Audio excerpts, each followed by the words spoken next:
आज 18 मार्च. आकाशही आज जणू शांत झालंय, कारण आजचा दिवस आहे त्या राजाच्या बलिदानाचा, ज्यांनी स्वराज्यासाठी स्वतःचा देह अर्पण केला. तो राजा म्हणजे छत्रपती संभाजी महाराज. शत्रूंनी त्यांना पकडलं, कैद केलं आणि मग सुरू झाला इतिहासातील सर्वात क्रूर छळ. शरीराचे तुकडे केले गेले, अंगावर अमनुष्य यातना केल्या गेल्या. प्रत्येक क्षणी मृत्यू समोर उभा होता, पण त्या छत्रपतींच्या डोळ्यात भीती नव्हती.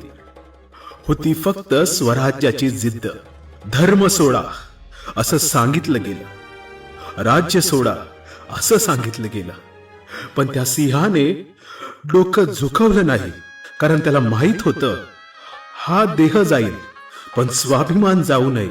त्या वेदना, तो अपमान, त्या निर्दयी यातना कल्पना केली तरी आजही अंगावर काटा येतो. पण त्या छत्रपतींनी एक क्षणासाठीही चेहऱ्यावर स्वाभिमान डळू दिला नाही. कारण त्यांना माहित होतं, ही माती फक्त माती नाही, या मातीत मिसळलेलं आहे त्या वीरांचं रक्त, ज्यांनी स्वराज्यासाठी आपलं सर्वस्व दिलं.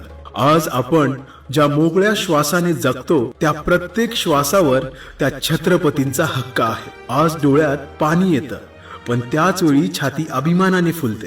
कारण असा राजा जगात पुन्हा होणे कठीण आहे, ज्याला मारता आलं पण झुकवता आलं नाही. आज या मृत्युंजय अमावस्याला प्रत्येक मराठी माणसाने डोळ्यात अश्रू आणि छातीत ज्वाला घेऊन म्हणावं, धर्मासाठी जगणारा राजा, स्वाभिमानासाठी मरणारा राजा, ऐसा होता आमचा धर्मवीर शंभू राजा. जय जिजाऊ, जय शिवराय, जय शंभूराजे.